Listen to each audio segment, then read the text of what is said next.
La palabra de Dios es viva y eficaz. Juzga los deseos e intenciones del corazón. El Señor esté con ustedes. Lectura del Santo Evangelio según San Mateo. En aquel tiempo habló Jesús diciendo: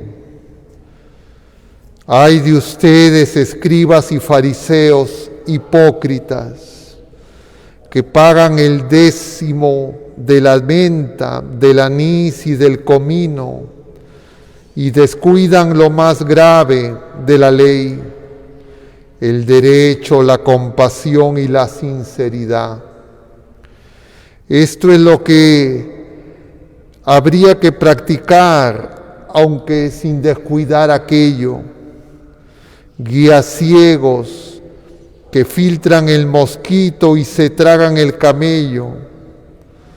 ¡ay de ustedes, escribas y fariseos hipócritas, que limpian por fuera la copa y el plato, mientras por dentro están rebosando de robo y desenfreno!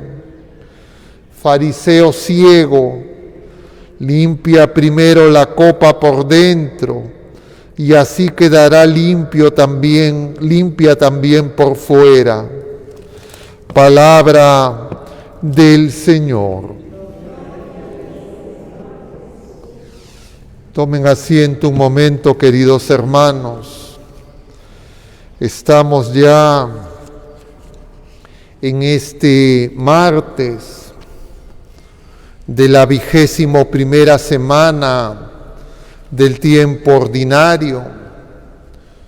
Jesús se decide ir de manera firme a Jerusalén, donde será entregado, y va dando sus enseñanzas.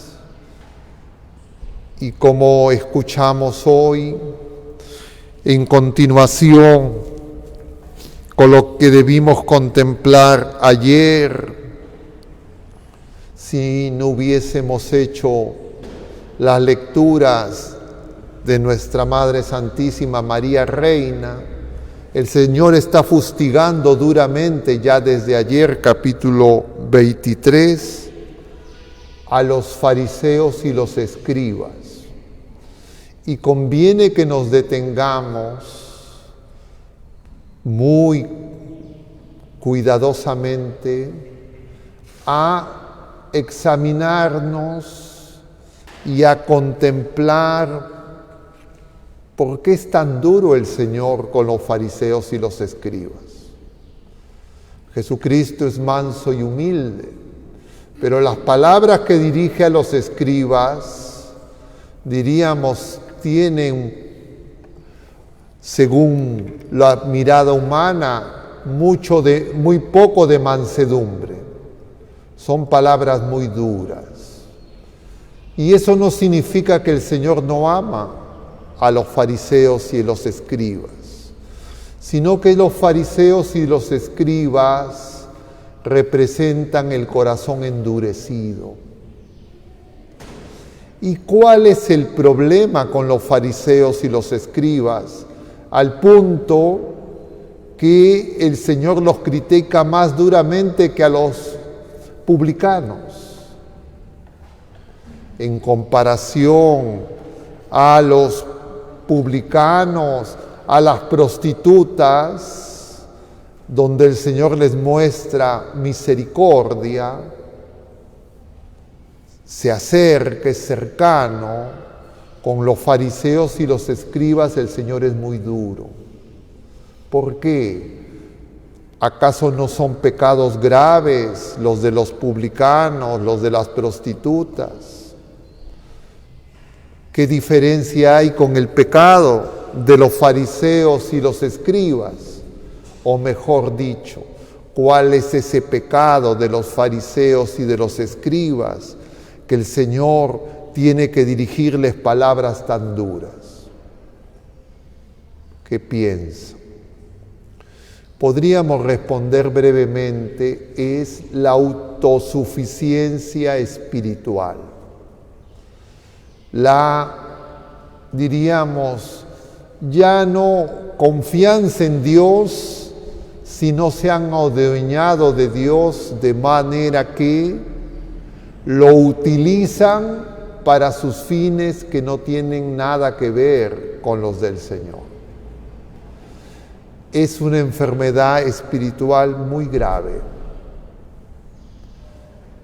Y lo grave está en que los que la padecemos, los que la padecen, no nos damos cuenta que tenemos esa enfermedad.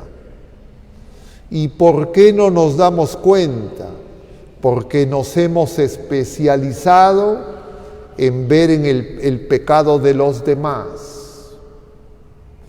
Y cuando anda uno muy pendiente del pecado de los otros, de las fallas de los demás,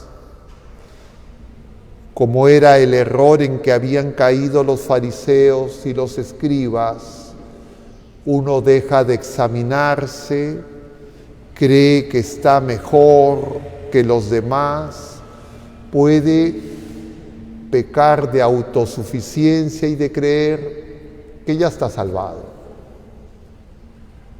Le es muy difícil pasar por la puerta angosta porque él cree que ya está haciendo todos los sacrificios, todos los ayunos, todas las ofrendas, todo lo que prescribe la ley. Y eso no es malo, dice el Señor. No es tan mal que paguen el diezmo por la menta. Lo que está mal es que en esa mirada solo hacia afuera se vayan endureciendo en sus juicios al punto que desfiguran a Dios y entonces tienen la imagen de un Dios inflexible, riguroso, que es el que supuestamente ellos obedecen y cumplen con todas sus prácticas. Es muy, muy grave. Y eso no ha desaparecido. Yo conversaba con algunas personas hace algunas semanas y algunos días, antes de reintegrarme a mis actividades, y les decía que en realidad más grave que el clericalismo es el fariseísmo, en que puede caer, y de hecho caemos en el clero. Porque uno puede creer que el problema está solo en las relaciones humanas y no en la relación con Dios. Y esa es la raíz del problema de esta enfermedad espiritual, que uno cree que ya con Dios está bien, ya todo está hecho. El problema ahora está con los demás. Hacer que los demás, entre comillas, cambien, hacer que los demás, entre comillas, se conviertan. Y el Señor, que nos conoce, sabe que el problema está en nosotros y dentro de nosotros. Y para que ellos se den cuenta, les dirige estas palabras duras porque los ama. No porque los detesta, sino porque Él quiere que se salven. Y nosotros, por eso tenemos que estar muy vigilantes en relación a nuestros juicios sobre otras criaturas humanas, a veces severos, y nuestros juicios personales, a veces excesivamente, diríamos, blandos, y tiene que ser al revés. Esto, de alguna manera, es la experiencia del apóstol San Pablo, a quien desde el día de ayer debimos escuchar, como ahora, y lo continuaremos escuchando en los próximos días en sus cartas. Hemos hecho a partir de esta semana un punto de inflexión, donde hemos dejado y estamos dejando de contemplar en las primeras lecturas pasajes de los profetas del Antiguo Testamento, y va a aparecer principalmente el apóstol San Pablo. Y el apóstol San Pablo fue un fariseo. El apóstol San Pablo fue un rigorista. El apóstol San Pablo estuvo presente en la ejecución de Esteban. El apóstol San Pablo quería perseguir a los cristianos, apresarlos para que desaparezcan. Y así él creía que era fiel a Yahvé, a quien había estudiado profundamente, era discípulo de Gamaliel, pero tiene que empezar de nuevo. Y contemplamos ahora este pasaje de la segunda carta a los tesalonicenses, que junto con la primera son las primeras cartas de los primeros textos, los primeros escritos del Nuevo Testamento que escribe San Pablo. Y para entender las cartas hay que tener presente cómo es, entre comillas, la conversión de un fariseo, que está reflejada en la vida de San Pablo, y cómo él va acompañando a las iglesias donde va dando testimonio del Evangelio. Y por eso es tan importante San Pablo. Pero hay veces le quitamos, diríamos, lo que ayuda a entender el sentido más humano y personal, y nos quedamos simplemente con contenidos doctrinales, entre comillas, teorías, y entonces le quitamos a la revelación, al testimonio de Jesucristo, lo fundamental. Y eso también nos puede ocurrir a nosotros. Y la paradoja es que muchas veces en la iglesia nos olvidamos de recordar y de recordarnos una y otra vez ese elemento fundamental para entender toda la vida admirable de este apóstol. Y les decía, es la primera carta. Y en Tesalónica, de esa iglesia a la que se está dirigiendo San Pablo, donde él llega a evangelizar, él le va a dirigir dos cartas. No estamos leyendo la primera carta, estamos leyendo la segunda carta. Ambas son cartas breves, pero hay que entender las circunstancias de la iglesia de Tesalónica.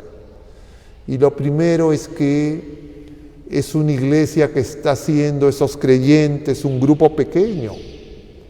No imaginemos la iglesia de Tesalónica como un grupo numerosísimo.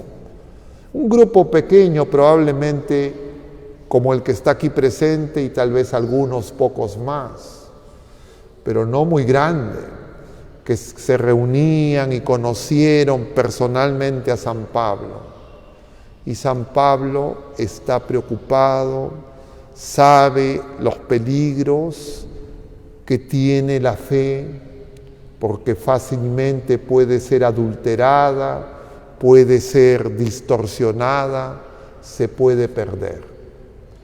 Y que la fe está íntimamente unida a la esperanza.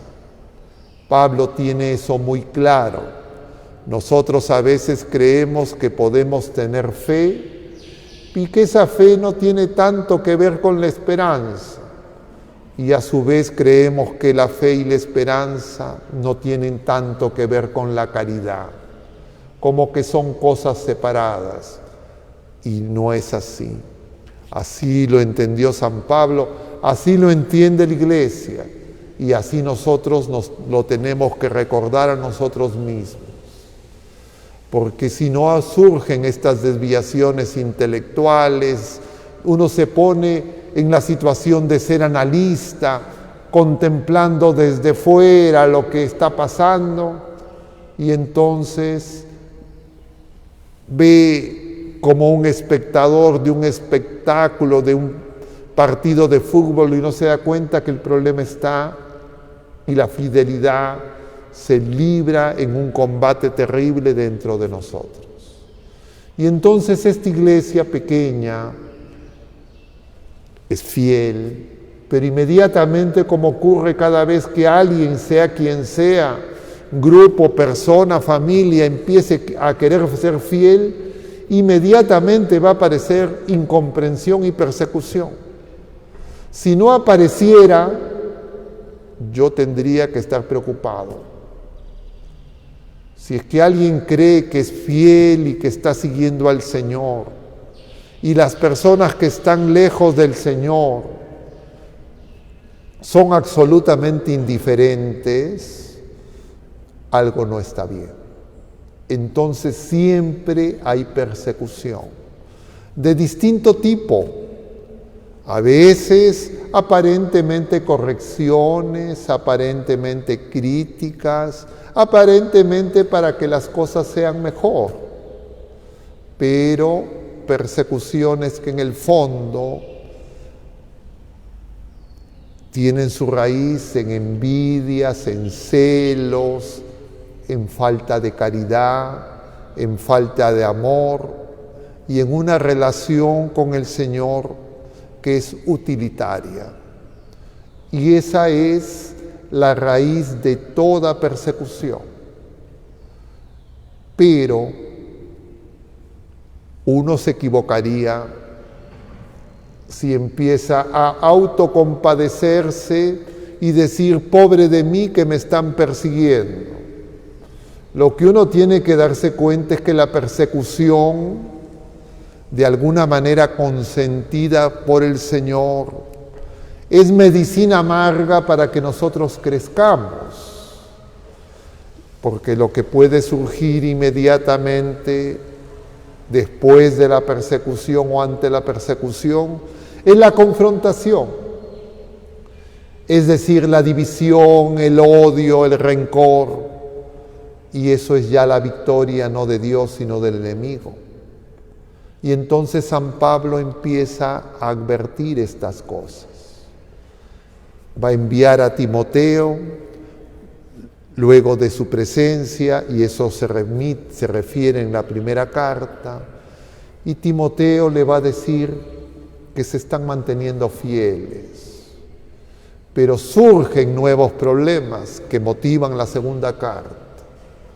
Y esos nuevos problemas es que al hablarles Pablo de la esperanza, de que todas las injusticias de este mundo serán superadas por el Señor, porque Él mismo vendrá a juzgar, la gente hace, diríamos, una fuga al futuro, que hace que estén pendientes de lo que va a venir y se olvidan de lo que están enfrentando en el día a día. Es decir, la esperanza es adulterada y de esa manera la fe es dañada, y eso también es obra del maligno. Y entonces estas personas empiezan a desentender de las cosas presentes y empiezan a decir, bueno, ya como el Señor va a venir y entonces ya es inminente su venida, ya no hay que preocuparse. Pero aparecen otros que ante la violencia de la persecución, ante la muerte de sus seres queridos, se sumen en la depresión, se sumen en la tristeza. Y entonces la persecución es medicina amarga, pero no significa que esa medicina amarga hace que el combate desaparezca, sino se hace más profundo, más grave, más fuerte. Y uno tiene que cuidarse de no desanimarse y no creer, porque uno puede llegar a creer que ya todo está perdido, que ya no hay nada que hacer, que parece que los malos son los que ganan. O puede uno desentenderse de las circunstancias presentes y decir, bueno, el Señor vendrá y Él es justo y entonces ya no interesa, pase lo que pase, y se hace de la vista gorda con injusticias o deja de vivir la caridad. Y eso es lo que empieza a aparecer en los tesalonicenses y lo que motiva la segunda carta, y es lo que estamos contemplando. El día de hoy en este pasaje, por eso San Pablo les empieza a hablar de la esperanza y les dice, rogamos hermanos, a propósito de la venida de nuestro Señor Jesucristo y de nuestra reunión con Él, que no perdáis fácilmente la cabeza y no estés pendientes de cuándo va a venir el Señor por segunda vez y que el juicio y que todos los anuncios escatológicos, sino al contrario, si es que hubieran signos y si es que hay signos, esos son una buena noticia, no son una mala noticia que el Señor esté cerca. Pero además, el Señor les dice San Pablo, que es nuestra gloria, nos invita a mantenernos firmes y conservar las tradiciones aprendidas, porque el Señor Jesucristo y Dios nuestro Padre, que nos ha amado tanto, que nos ha regalado un consuelo permanente y una gran esperanza, Él es el que nos consuela internamente, es decir, mantenernos en una fe viva, en una firme esperanza, en una ardiente caridad, sea lo que sea que pueda ocurrir en nuestras personas, en nuestras familias, en el mundo, pero no significa que nos despreocupamos, no significa que ya no interesa la acción cotidiana, permanente, sencilla, sino que el combate se libra día a día. Y entonces, sin el extremo de ponernos a ver como espectadores qué mal están las cosas, y sin la amenaza y el peligro de asustarnos, desesperarnos, desanimarnos. ¿Y cómo conseguimos nosotros esa estabilidad? En el amor de Dios, en Jesucristo, que es fiel, que no nos abandona en toda circunstancia. Y Él quiere que nosotros nos mantengamos firmes para que podamos ser sus testigos. El mismo Señor viene ahora, presente, verdaderamente en la Eucaristía, manso y humilde, aparentemente sin ningún poder, sin ninguna capacidad de transformar nada, pero Él es el Rey y el Señor del universo, por quien todo ha sido hecho y todo se mantiene. Acudamos pues a Él para que nos dé lo que necesitamos en el momento que necesitamos y nosotros confiemos que nunca nos va a abandonar. Que así sea.